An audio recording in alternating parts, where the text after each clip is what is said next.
Słuchasz podcastu Agni-ajurweda zrozumiale i dostępnie, odcinek 149. I tak zbliżamy się do jubileuszu, do 150 odcinka. Wow! A dzisiaj po angielsku rozmowa z cyklu Odkrywanie Dharmy z inspirującą lekarką, znawczynią Ajurwedy z Niemiec, Janną Scharfenberg. Z Janą spotkałam się już kilka dobrych lat temu, ale nasza rozmowa, która ma taki roboczy tytuł Potrzeba nam ajurwedyjskich buntowników, jest nadal aktualna. Jak wiesz, uwielbiam uczyć się ajurwedy w języku angielskim, patrząc na to, co z nią się dzieje w ramach Europy i w ramach świata, ale często też zerkam za naszą zachodnią granicę, bo Niemcy są mimo wszystko bardzo bliscy naszym polskim historiom i polskiej mentalności, a zdecydowanie pokazują pewne trendy, które wcześniej czy później dotrą także do Polski. Zatem Jana, osoba, która na co dzień mieszka w Szwajcarii, a pochodzi z Niemiec, jeśli dobrze pamiętam, jest cennym źródłem inspiracji i informacji o tym, co się dzieje z ajurwedą na rynku niemieckojęzycznym. Jeśli taka droga jest czymś, co z Tobą rezonuje, a wiem, że wśród naszych klientek jest sporo kobiet, które mieszkają poza granicami w niemieckojęzycznych krajach, to bardzo serdecznie polecam Ci tą rozmowę w języku angielskim. Witam Cię w podcaście Agni-ajurweda zrozumiale i dostępnie. Nazywam się Maria Nowak-Szabat. Wspólnie z mężem Michałem od 8 lat prowadzę Agni-ajurweda. Pomagam kobietom skorzystać z ajurwedy w życiu osobistym i zawodowym. W każdym odcinku otworzysz serce i umysł na tą piękną, starożytną wiedzę o życiu. Przede wszystkim będę mówić o tym, jak ajurweda służy na ścieżce zawodowej. Niezależnie od tego, czy jesteś konsultantką ajurwedy, marzysz o tym, żeby nią zostać, albo prowadzisz inny biznes, który chcesz zamienić w holistyczny biznes, czyli w biznes, który szanuje Twoje pięty achillesowe, w którym wiesz, jak je chronić i doskonale wiesz, jakie masz asy w rękawie. Ajurweda jest prosta, ale jej zrozumienie i zastosowanie w codziennym życiu, także w życiu zawodowym, wymaga wsparcia. Od zawsze była przekazywana w relacji nauczyciel-uczeń w formie otwierających serce i umysł opowieści. Bardzo się cieszę, że mogę się z Tobą dzielić moją pasją i doświadczeniem z prowadzenia 8 lat firmy w tej przestrzeni. Firmy, która stała się 7-cyfrowym, holistycznym biznesem. Bardzo się cieszę, że spędzisz ten czas ze mną i starą, mądrą ajurwedą.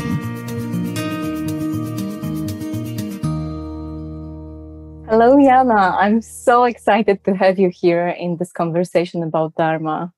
Thank you so much for inviting me, for having me, and I'm excited what we will discover in this conversation here. Yeah. Could you please introduce yourself? Of course.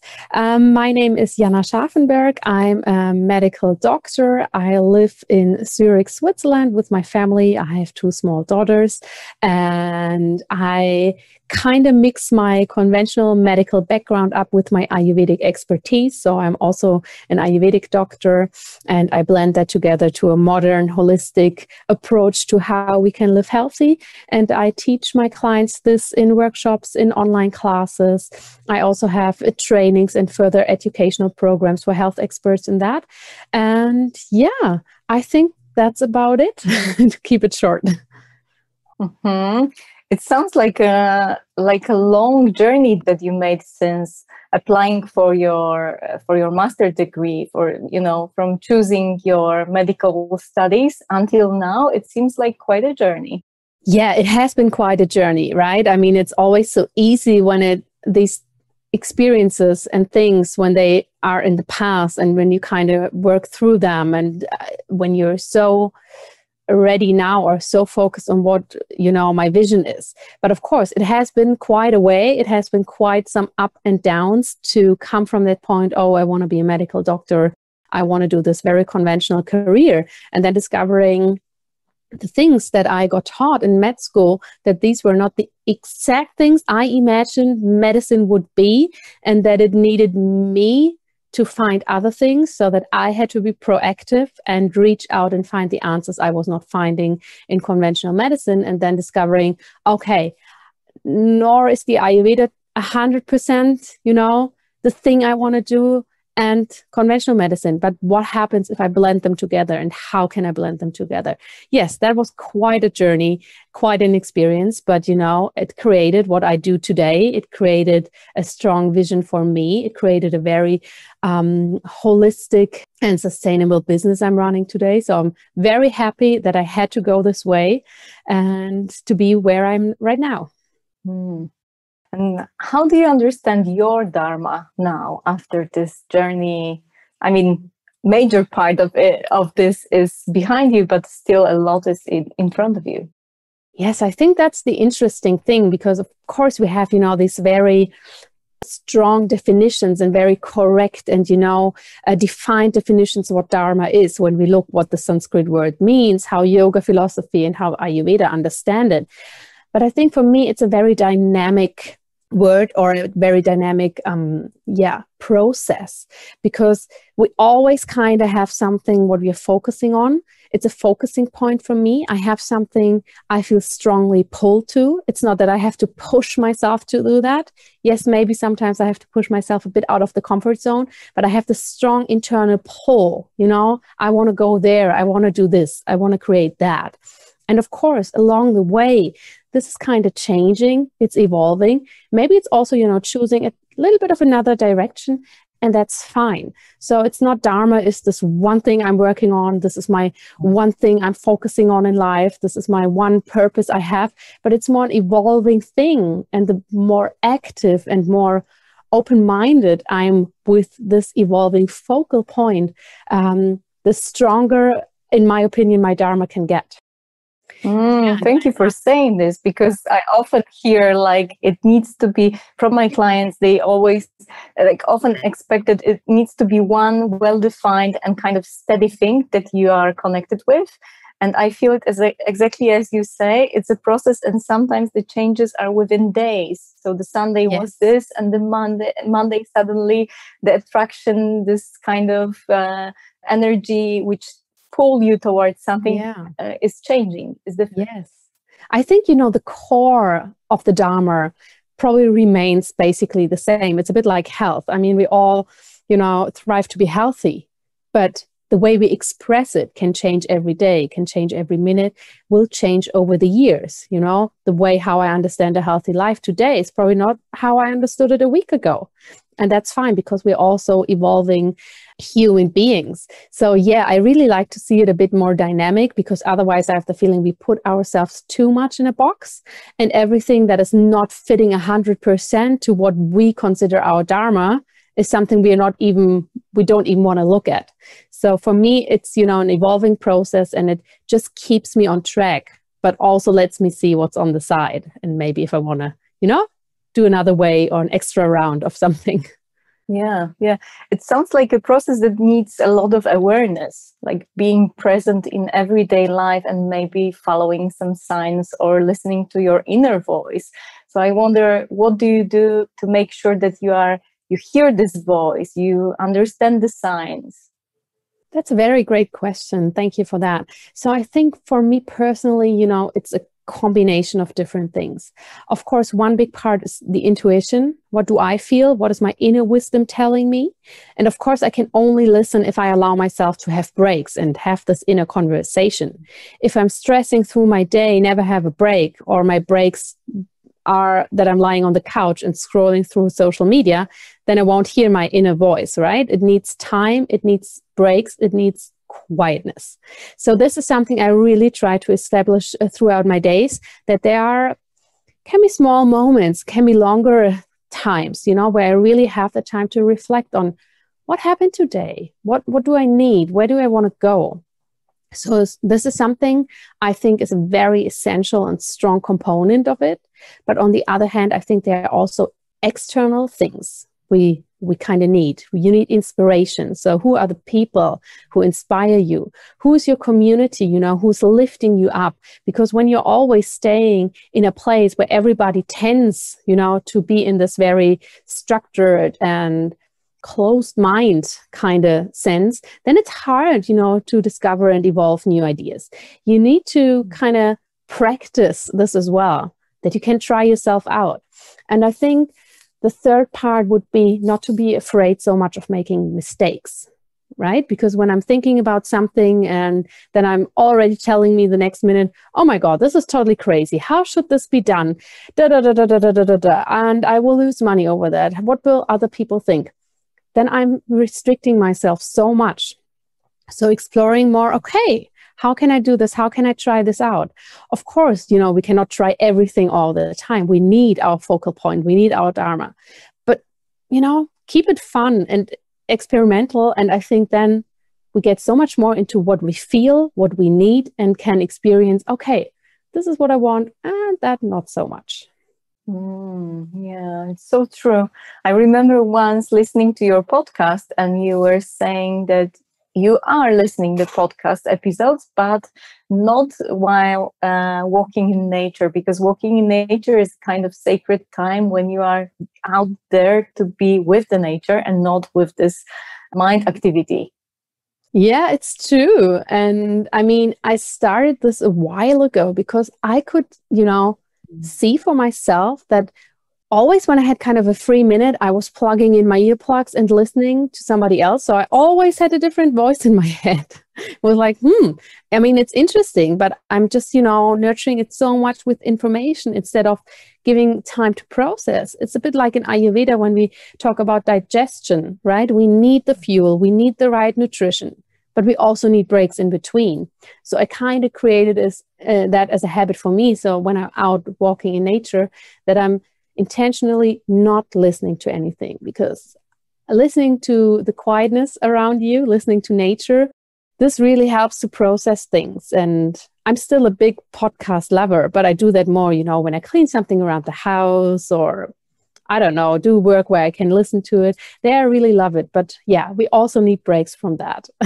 Yeah. It's so important because, sometimes people think that they need to hear or listen more, like to this person and that person, and they actually don't provide enough time to, exactly as you said, to digest the information.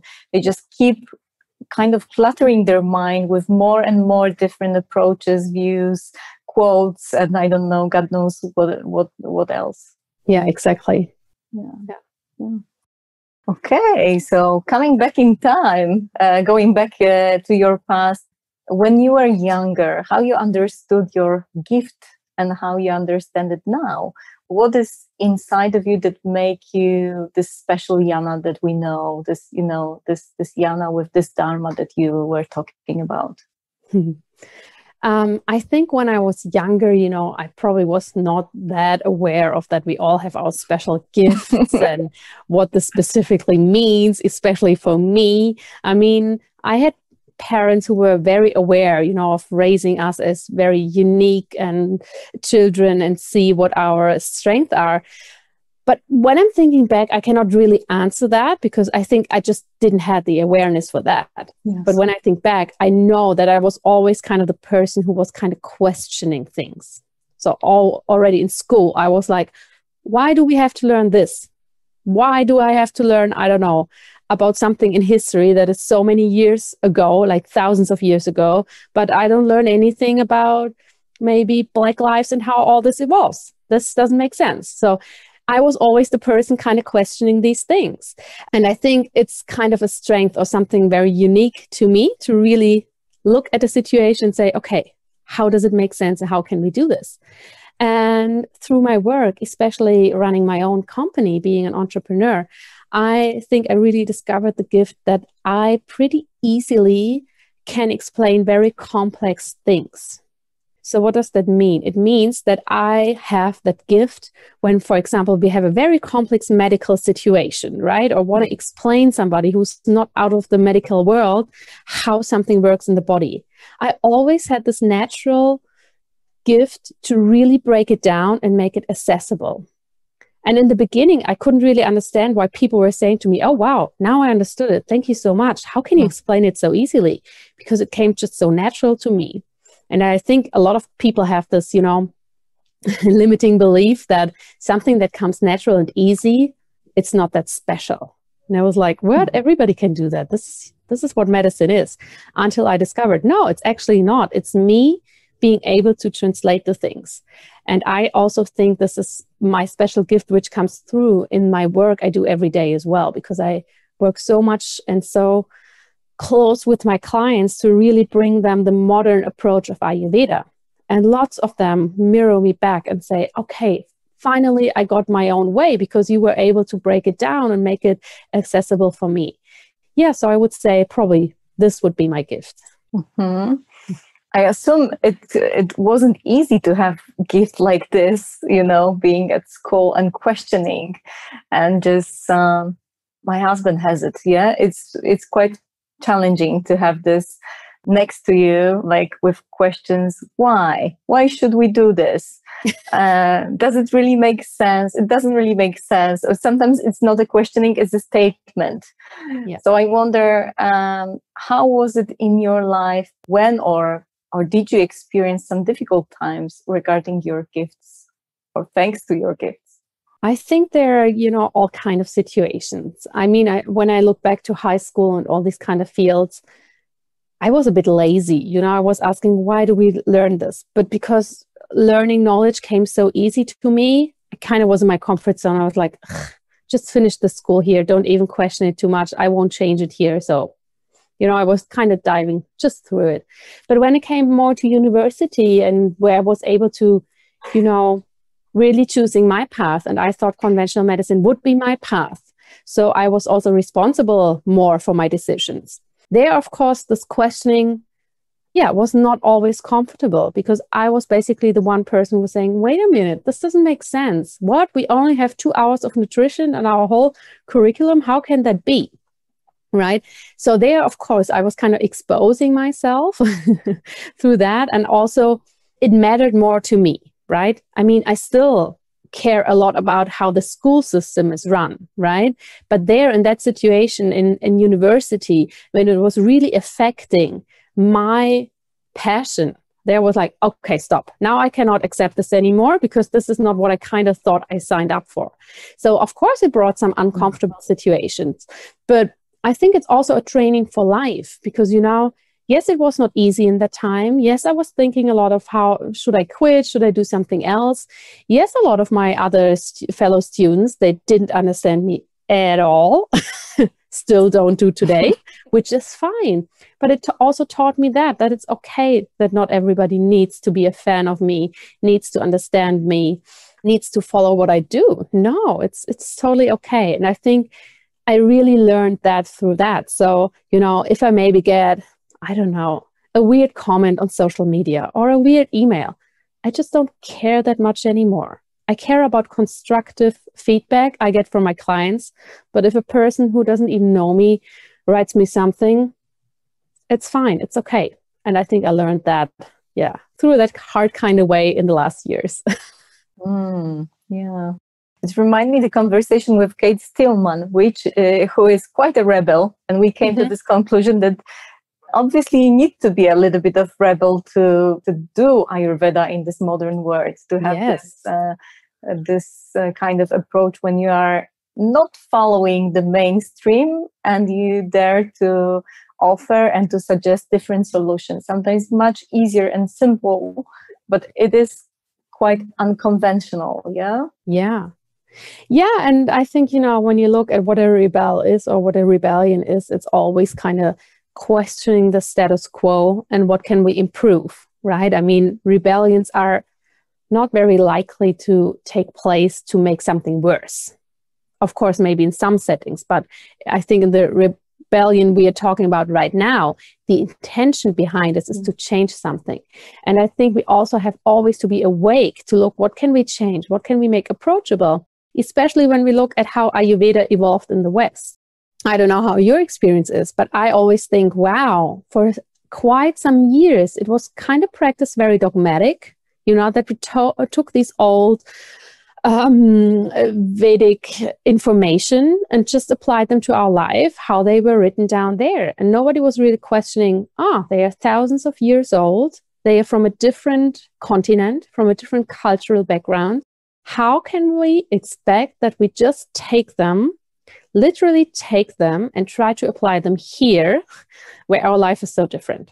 And I think this is kind of through you, through Kate, through me, through so many other wonderful people in the Ayurveda space, it's kind of breaking up now that you can really say, wait a minute, why did people cook warm and fresh 3 times a day? Of course, it's amazing, but there's a whole, huge family where, I don't know, 2 or 3 members are always home taking care of this. Yes. Nobody's doing that in a single household or when they are out working the whole day. How can we expect that people do that here? Right? So yeah, we need the Ayurveda rebels to really bring the Ayurveda here. Yeah, so true. To adapt this Ayurveda to our modern lifestyle. Absolutely, yeah. You said before about not being understood by your peer students or, your colleagues, or sometimes maybe your first clients, not your clients in the end, but people who are surrounded you. So I wonder, what was the source of your strength that in those moments of your self-confidence and self-belief? Because this feeling of not being understood is often coming back. It's like clients are repeating, my husband doesn't really get me. My sister don't understand why I sign up for something, or, there's this lack of understanding, which makes people searching or listening to their Dharma voice kind of lonely. Mm-hmm. It's a good question.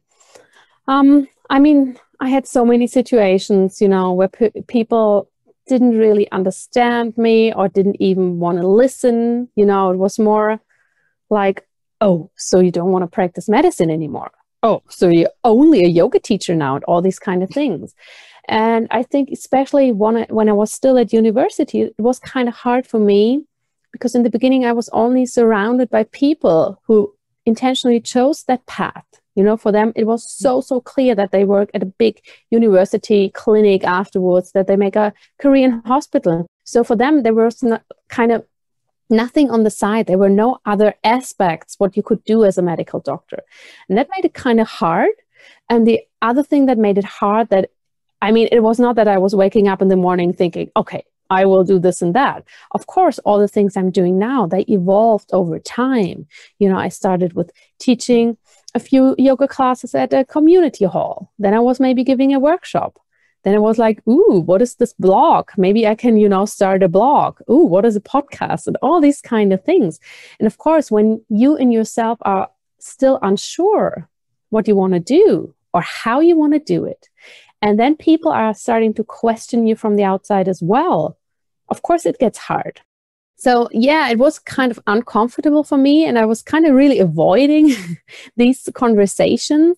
But at one point I found out 2 things. So one thing was like, if I'm not sure, if I don't stand up for myself, of course other people question me. Because when I'm always there like, yeah, I'm trying a few things out, and of course people question, because they sense that you are unsure, and then their own feelings come into that. So that was the first part. I was like, okay, yeah, it's my choice. I have to stand up for it. I have to communicate that I'm trying out things, and I will see where it goes. That was the one part. And I think the other thing is also, as I said before, stretching yourself, looking for a community who understands you, who inspires you. Because how should somebody inspire me who is in that position I kind of want to escape, or I kind of want to change? Where should I get the inspiration from? And I don't want to have this kind of inspiration like, oh my God, this person looks so overworked and tired and she cannot really help her patients. This brings me to running away from it, right? But as I said before, I want to be pulled to something. I don't want to run away. So I want to look up to somebody who's like doing something like that. So yeah, I was searching for people also online who inspired me, reaching out to them and just seeing, oh wow, there are other medical doctors who are doing that. There are people like Kate who will bring Ayurveda in a very fun way and things like that. Yeah, I think the more certain you get for yourself, the more certain you can bring it to the outside. And today, there's no question, when people ask me, I tell them, and even my wording in the beginning, I was always saying, so embarrassing, but I will tell it. I was always saying, well, actually, I'm a medical doctor, but now I'm doing something else. And of course, everybody was like, wait, what? You're a medical doctor and you're doing something else? Why? And now I'm saying, look, I'm running an online business, which is evolving around health to help people have a healthy lifestyle. And people are like, oh, wow, that's interesting. Tell me more. Same thing, but just, how you present yourself. But it took me a few years to learn that.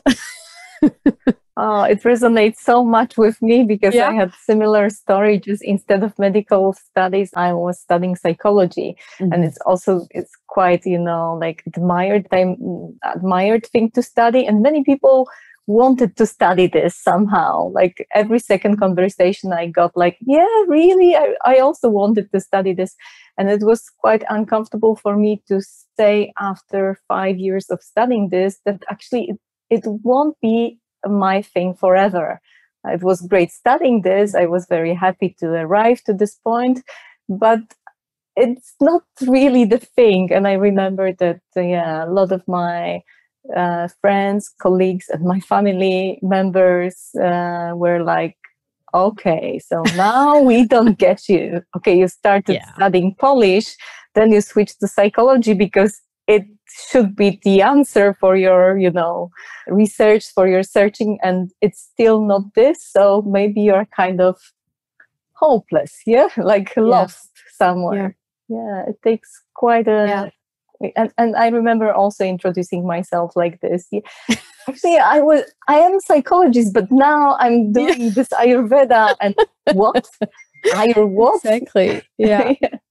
And then I learned how to communicate it in a way that will be resonate with everyone, because everyone has health. He or she is interested in her health more or less, and so it means that everyone can benefit out of from Ayurveda. Absolutely. And I think you brought up such an important point here, because I think there are special fields or special expertise, like being I cannot spell this word, a psychiatrist? A psychiatrist, yeah.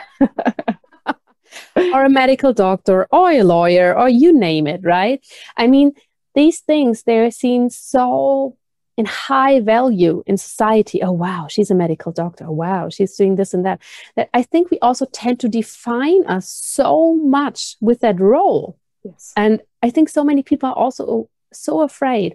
What happens? Who am I when this role gets stripped away? What is left, right? And I think the more you are in this kind of field, it's where it's like, ooh, I'm a medical doctor, or ooh, I'm this and that, right?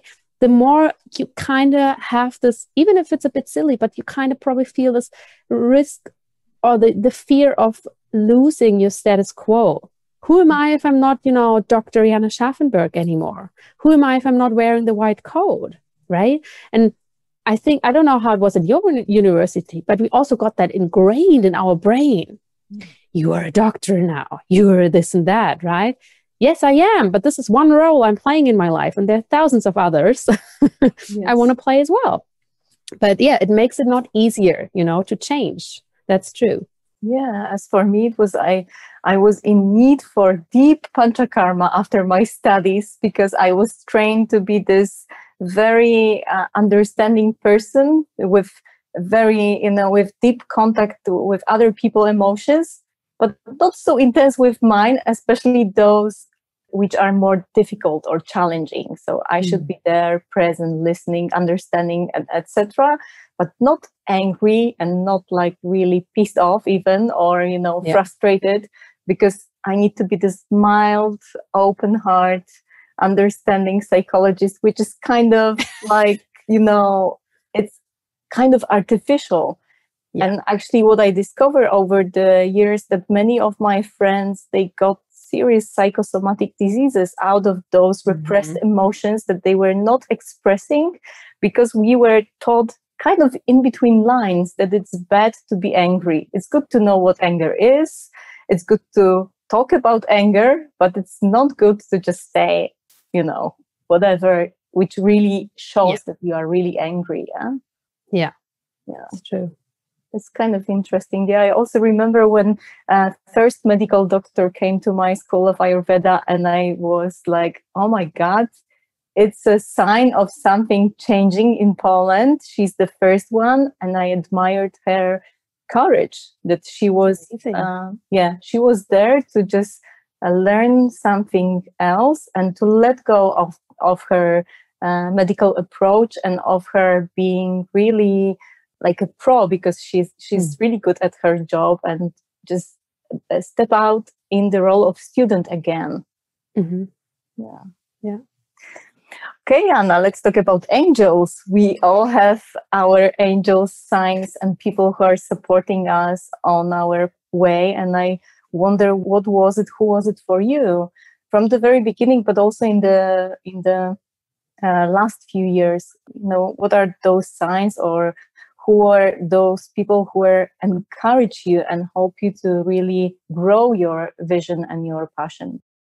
So I think my first angels would be my parents, because, they were always very eager for me and my sisters. I have 3 sisters, that we kind of find our own path, and that we are not defined of, the success we kind of create. So I can remember when we came home from school, when we had, at the end of the year, when we had, the sheet with our marks, my dad was always like, that's cool, but how do you feel about that? Right? It was not like, oh, wow, it's these and these grades, so well done, good you. It was more like, okay, but what about you? And also when we started university, it was like, that's cool that you're doing that. Are you happy with it? Oh, you want to travel a year before? Just go for it. Of course, that gave me a lot of, self-worth and strength for that. But I think there's so many angels on the way. I mean, so many people and so many situations. And I think even if we cannot grasp them in the beginning, right? Even people who make you uncomfortable or something, they are angels as well.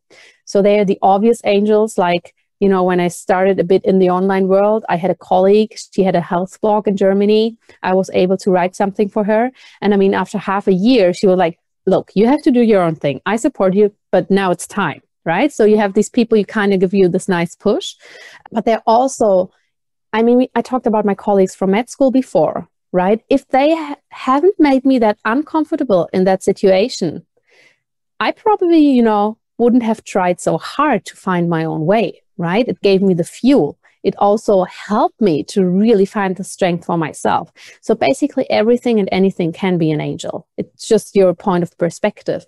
And I think to name a few, my husband is also a big angel for me, because, he was with me the whole way, from starting like, do you think I should do a blog? And he was like, what is a blog? To today, right? Giving me the support, the space, even if he doesn't understand anything about the online world. But he's there and he's like, okay, if that's what you want to do, go for it. My 2 daughters are also my angels. They always bring me back to here and now, when I'm in my head, like already planning, like, I don't know, 2025. When my pita gets a bit overhead. And I think I'm also looking very specifically, I would say, for angels, like always kind of having support and help. Either if it's a community, if it's a coach I'm, working with, I tend to always have some kind of coach in the background helping me, because of course I don't have a business background. So I very quickly understood for myself, I need somebody who's having that. Otherwise it just will get crazy. But also I think, everything and anything can be an angel. So it also probably something I want to start tonight, thinking about a bit more. You inspired me to that now. Thinking at night at bed, like, what was my angel today? Yeah, because it can be really a sentence from the book, or some sign, or, object that you see on the street, like it's autumn time now in Poland, and you can see a lot of beautiful colors, or sometimes people, more or less intentionally choose. Yeah, I'm thinking about this mastermind, kind of topic, because you mentioned this before, that it's very important to surround yourself with like-minded, supporting people who help you grow.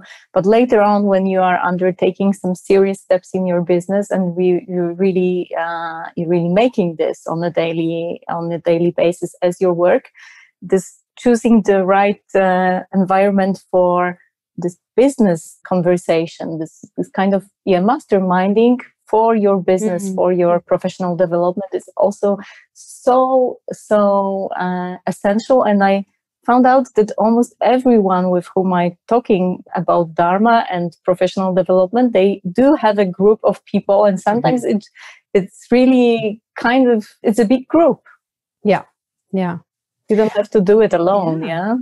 No, you don't have to do anything alone. And I mean, of course, they're paid masterminds, they're self-organized masterminds. You can invest a lot of money in a coach. You can, have your mentors around you. So choose whatever fits for you, choose what helps in that moment.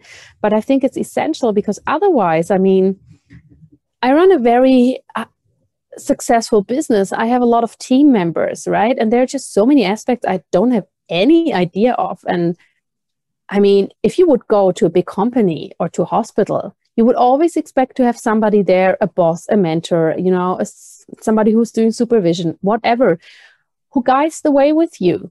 But when you run your own business, it's like you're basically doing everything and you're responsible for everything. So of course you need somebody who's, helping you, however that looks like. But it's very essential to have a sustainable growth, to really discover your strength, and also to see your blind spots. Yeah, blind spots. Talking about blind spots, yeah. Sometimes the failures and the setbacks and the frustrations, those are the things that are showing us our blind spots. So I wonder, how was it for you in the last few years?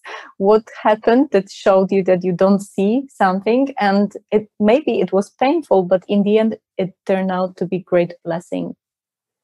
I think, blind spots are the things you don't even want to look at. I don't think that all blind spots are something you are not able to see, but also a lot what you don't want to see. Yes. So, I mean, I can make myself blind if I shut my eyes as well, right? Yeah. So, my biggest blind spots were always, these things where I was like, I have no idea how that works. Oh, this makes me uncomfortable. It makes me feel stupid that I don't know these things. But on the other hand, how should I know these things? How do I know how to budget things? Should I know how taxes work? How should I know, how to lead a team? These are no things I learned, right? So of course I had a few painful experiences with that, when it maybe clashed with a team member, or, when I could really see, okay, I was just not a good leader in that. Or how could it be that I don't have any clue, how to, organize my money streams and things like that? And of course, it always feels a bit vulnerable in the beginning to say, look, I have no idea how this works. Please explain it to me in a way that I can understand it. And even asking for help can sometimes feel so uncomfortable. But I think there also lies the biggest potential in growth. It's not that today I'm a financial expert, not at all, but I understand enough that I know who I have to ask for help, who can, take care of this and things like that. So, but I also think the more you grow, the more you find new blind spots, the more you find, new obstacles. And that's fine, because it's not, when you're in life and also in business, it's not like we have a checklist and say, okay, I have done that. I worked through that money block and now that's it for the rest of my life. It's a bit like new level, new devil. And that's fine, because this is, this is just life, how it goes. And yeah, we also shouldn't take ourselves too serious in all this. Yeah. Or I heard it from the Denise Duffield Thomas, that it's actually a new level, all the devil. It just came in different clothes, but it's all the same. Oh my goodness, yeah, so true. And actually, thank you for being so honest, because often people expecting that once they reach certain point, it will be heaven. And it's not like this. I mean, every level comes with its own set of challenges, of successes and failures, and it's just changing over the time. It's not like you are done once you have your company. Then you need to find out this and that, and the team. It's so great to have a team, but oh my God, it's a new universe to manage. Absolutely. And I think in every in every level or stage in life, you know, something else, something different just feels a bit heavy, you know, and it's always about how can I make it lighter for me? And of course, it's not always comfortable to look, okay, what do I need to learn? Oops, maybe I'm responsible that my team is not functioning the way I wish to do it, or I'm micromanaging everybody, right? So it's always, look at these things. And I think it's so important to be also open with that, right?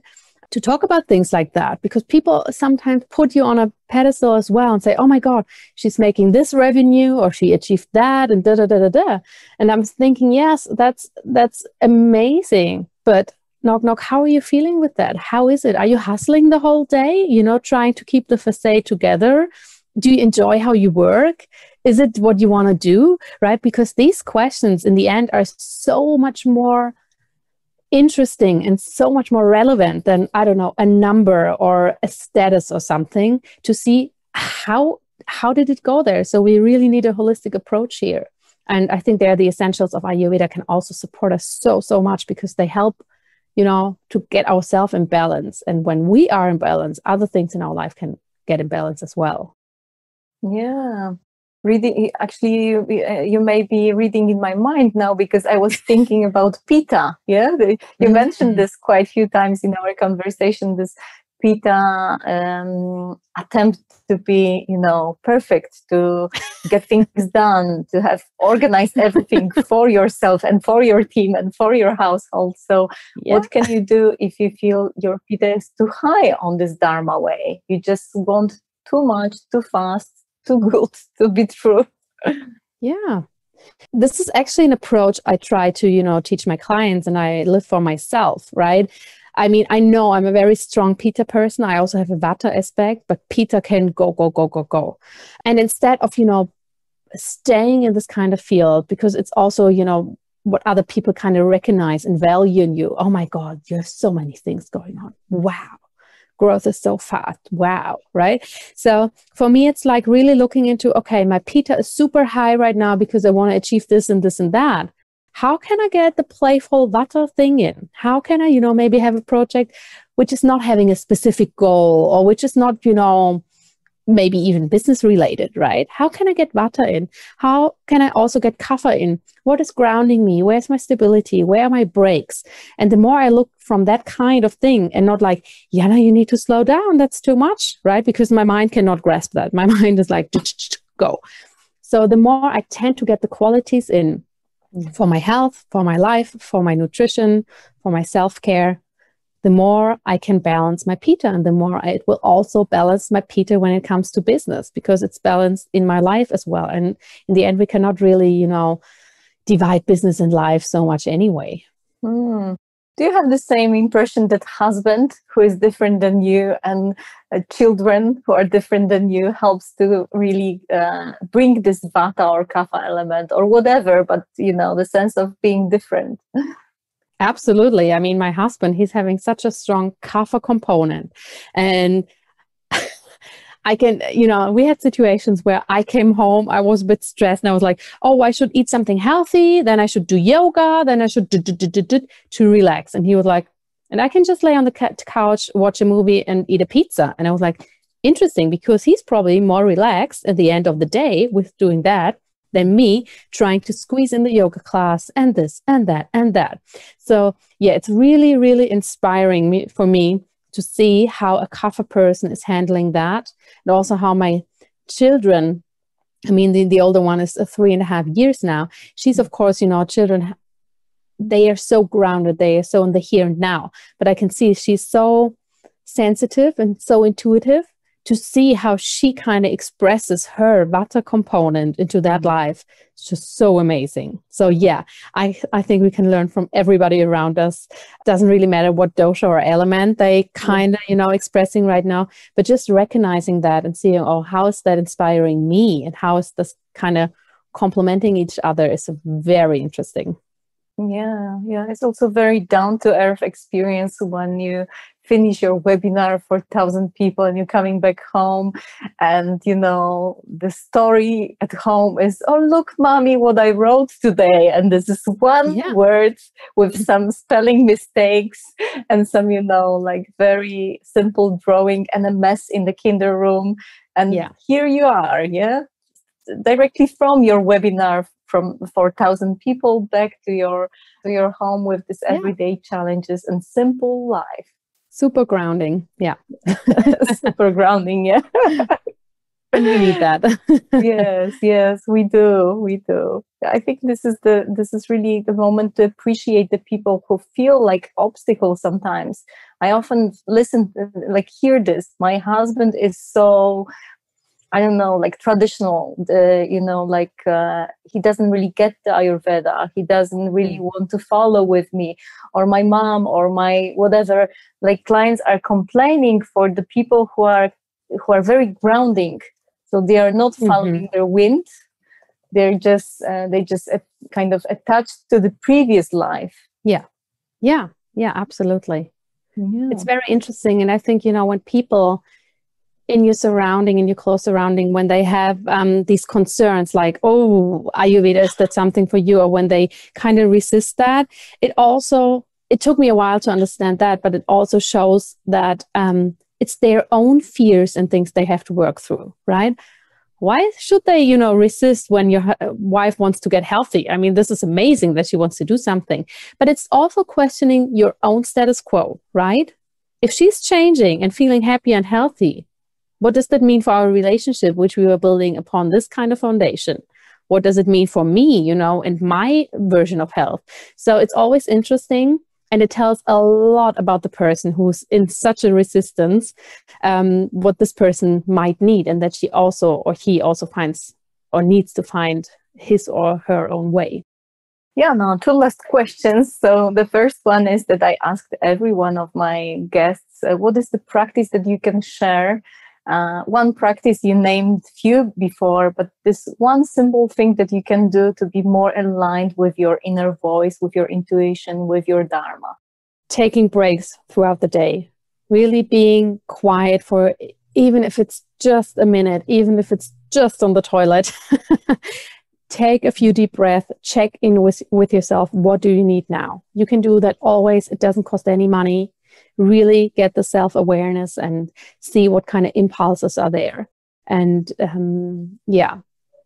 then act according to these. Oh, I'm thirsty. I need some water. Oh, I'm tired. I should go to bed a bit earlier. Because this is for me the first step. I mean, especially in Ayurveda, right? I mean, we tend to have a list of do this and this and that. And I can do that and still feel so stressed, right? I mean, if I get up in the morning, I'm like, morning routine and yoga and this and that. But instead, check in, what do you need right now? And the more you practice that, the more you invite that into your life, the more you will also bring in other components, other routines, which support you in your health and in your well-being. Yes, then Ayurveda is really a joy and not another duty. Yeah, exactly. Oh, I love that so much. Yeah. Janna, what would you say to a woman who is reading this book and probably is looking for some inspiration and for some uplifting thoughts? Doesn't really matter on which step of the way is she. What would you say to her? I would say to her, you have everything inside yourself to create and choose the path you want. It won't be easy all the time, but it's worth it. And don't expect it to be easy, but expect it to be, something that is worth it. And take the steps in your time and make yourself important enough to do that, because especially women tend to take care of everybody else, and not only everybody, but everything else before they think about themselves. Really, really make yourself a priority. It's not selfish. It's necessary that you can even start to take care of others and enjoy the ride. Yeah. Thank you. Thank you so much. I really love the final sentence, especially the part about everything, because sometimes even if you are, let's say, single, but you still have your objects, your kitchen, your living room, it's so important to put yourself on this position, of the one who receives first. and then can share with objects, with people, with work, etc. Yeah, absolutely. Yeah. Thank you so much, and I wish you all the best on your way with developing your Dharma, with integrating those two approaches that you integrate in your work. And you are such an inspiring woman for probably many people, but also for me personally, since I can see the work that you are doing as something that it's possible and doable in Poland, just with this blend of psychology, in my case, with Ayurveda. Thank you so much. Thank you for leading the way, for doing so amazing things, and for probably creating so many possibilities for people in your home country, around the world, who maybe at the moment think this is not possible. So thank you so much for what you're doing. Thank you. Thank you, Janna. All the best once again. For you as well. Thank you. Dziękuję Ci za wspólnie spędzony czas. Wejdź na stronę agni-ajurweda.pl/149, gdzie znajdziesz notatki do tego odcinka podcastu. Jak wiesz, temat dharmy, powołania zawodowego i kultywowania ajurwedy jako ścieżki zawodowej to są moje ukochane tematy i zawsze, niezależnie od tego, co aktualnie dzieje się w Agni, znajdziesz bogate źródło wiedzy na ten temat i na blogu, i w innych odcinkach podcastu, i na YouTubie, gdzie od początku 2023 roku wspólnie z moim mężem prowadzę nowy cykl Ajurweda pełną parą. Serdecznie zapraszam Cię także i tam. Jeśli lubisz słuchać i oglądać, to popatrz, jak pełną parą uczymy o Ajurwedzie z naszego codziennego, osobistego i zawodowego doświadczenia. Do zobaczenia i do usłyszenia.